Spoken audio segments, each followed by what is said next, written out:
Você sabia que tem como ganhar muito dinheiro todo mês com o YouTube sem precisar mostrar teu rosto? Bom, isso provavelmente você já sabe, quem me acompanha sabe disso. Hey Nerd, Trunks, não é o Peter aqui. Passando só pra falar que na descrição tem um link pra você aprender tudo sobre o YouTube. Tamo junto e fica com o corte. Como que você se informa? Porque hoje a mídia tá difícil, né?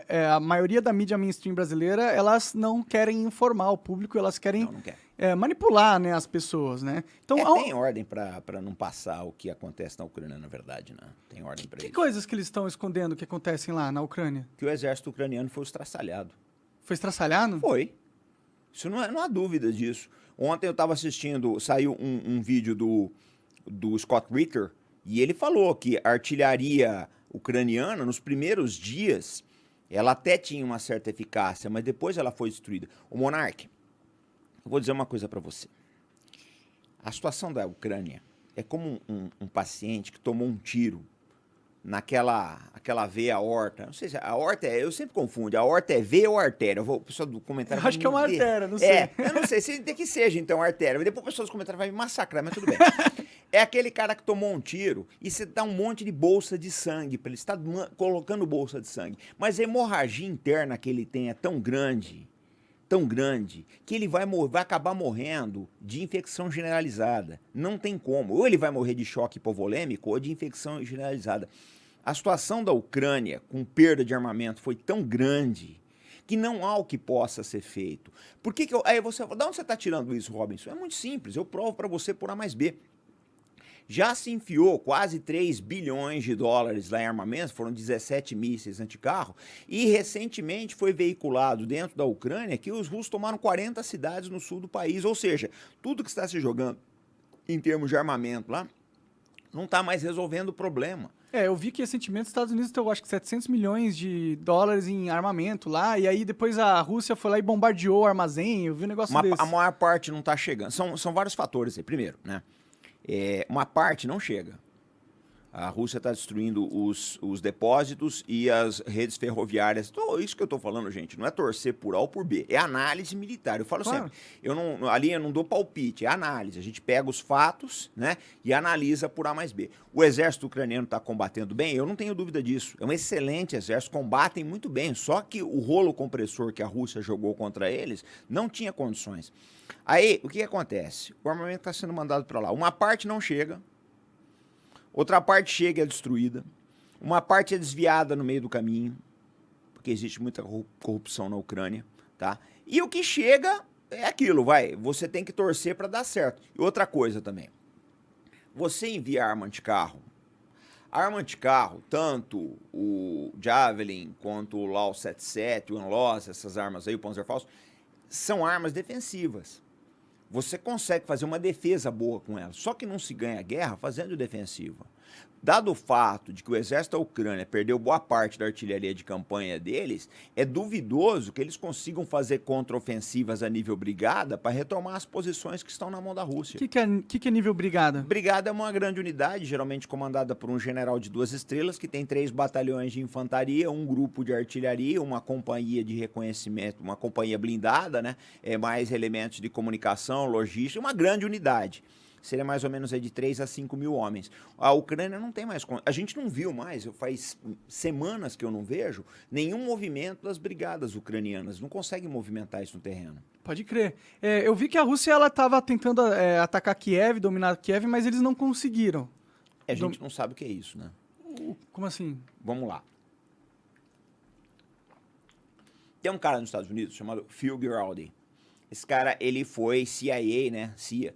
Durante muito tempo, ele era oficial de inteligência da CIA. Ele deu uma entrevista essa semana, acho que faz 2 dias, no canal do Jude Napolitano, um canal muito bacana, um canal que nem o teu, assim, sabe, que toca na ferida. E o Jude perguntou para ele, né, como é que são as análises de inteligência na Ucrânia, inteligência e espionagem, tá, gente? Então ele falou que a maior dificuldade que eles têm, que os oficiais de inteligência têm, é adivinhar as intenções do exército Putin, tanto da liderança quanto do escalão militar. E essa é realmente, esse é o ouro da inteligência. É saber o que o seu inimigo quer, né? Exatamente o que ele quer. A gente não sabe, não tem como dizer se ele queria mesmo Kiev. Se ele queria, ele se deu mal, se era esse o plano. Se era esse o plano. Então, é que a minha impressão de leigo, que tá vendo as notícias aí, é que ele achou que entrar na Ucrânia ia ser tipo uma passeata militar, sabe? Ele ia chegar, mostrar força, e a Ucrânia ia Pode ser. baixar a cabeça, entendeu? É possível. E aí aconteceu que eles tiveram uma reação bem mais feroz do que eles esperavam, e o mundo inteiro fez embargo econômico na Rússia. Não, o mundo inteiro não. 54 países ficaram de fora. Ah, sim, mas o Ocidente, vamos dizer assim. Ah, sim. Mas é o mesmo Ocidente que ameaça o Brasil, né? Eu não sei se vai contar tanto, não. O problema, Monarca, é o seguinte, vamos lá. Se a intenção dele era tomar Kiev, então eu acho que ele se deu mal. Mas eu não sei se era esse. A impressão que eu tenho, porque o grosso do exército ucraniano tá ali no Donbass. Ali, Kramatorsk, Slaviansk, essas cidades aí, no leste. Então há quem diga que o Putin fez um ataque diversionário em Kiev, como vocês quiserem aí, e para tentar atrair o resto do exército ucraniano para lá. Entendi, pra meio que defender a capital, né? Exatamente. Há quem diga que a estratégia dele é isso, eu não sei. Eu não tenho como dizer. Se você falar para mim... ninguém sabe, eu acho, né? Eu não sei, eu não sei dizer. Agora, o que eu tenho observado pelos envios de armas americanos, pelos tipos de movimento dos ucranianos, por algumas fotos de prisioneiros que eu tenho visto, por algumas reações do exército ucraniano, é que eles perderam a capacidade de coordenação de grandes unidades. É o que a impressão que eu tenho. Por que você acha que a Rússia tomou esse passo drástico aí? Porque é um passo drástico, né? Iniciar uma guerra a um país que estava até pacífico, né? Não estava causando guerra, não estava atacando o seu território. É um passo bem drástico. Por que será que eles tomaram essa medida, na sua opinião? Eu acho que é uma coisa antiga, né? Primeiro, pela própria expansão da OTAN em direção a leste. A OTAN começa em 1949 com 12 países, hoje ela tem 30. Né? É um problema. Agora já se fala em OTAN mundial. Se você pegar os vídeos da OTAN, depois eu te mando, todos os vídeos da OTAN, eles falam em clima. Quando falam em clima, estão falando em Brasil e Amazônia, não tenho dúvida disso. Se alguém tiver dúvida nessa altura do campeonato, por favor. Então, eu acho assim, a OTAN ela não tem nada de defensiva, ela é uma aliança agressora.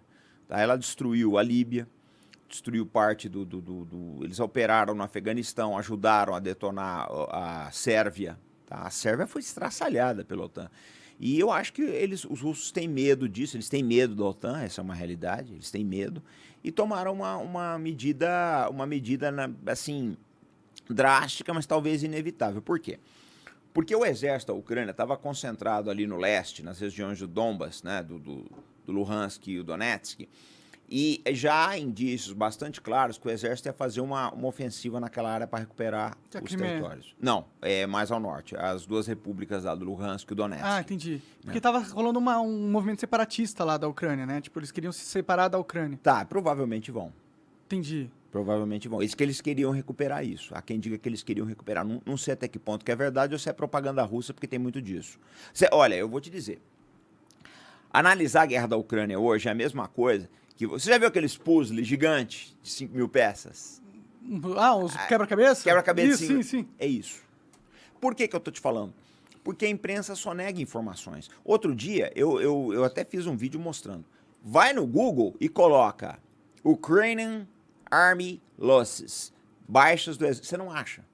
Não tem essa informação. Não tem essa... Ele só fala dos russos. Um dia eu vi o Zelensky falando, não, porque o exército russo perdeu isso, perdeu aquilo. Eu falei, tá, cara pálida, bacana. Obrigado pelas informações. Mas e o seu? Nós queremos saber do seu. Eu preciso fazer um painel, eu sou analista, eu preciso dos dois dados. Então, é aquilo, né, Monark? Ninguém é criança nessa brincadeira. Se estão escondendo os dados... É porque os dados não são bons. Porque se fossem bons, eles fariam questão de mostrar que demonstra força, né? Exatamente.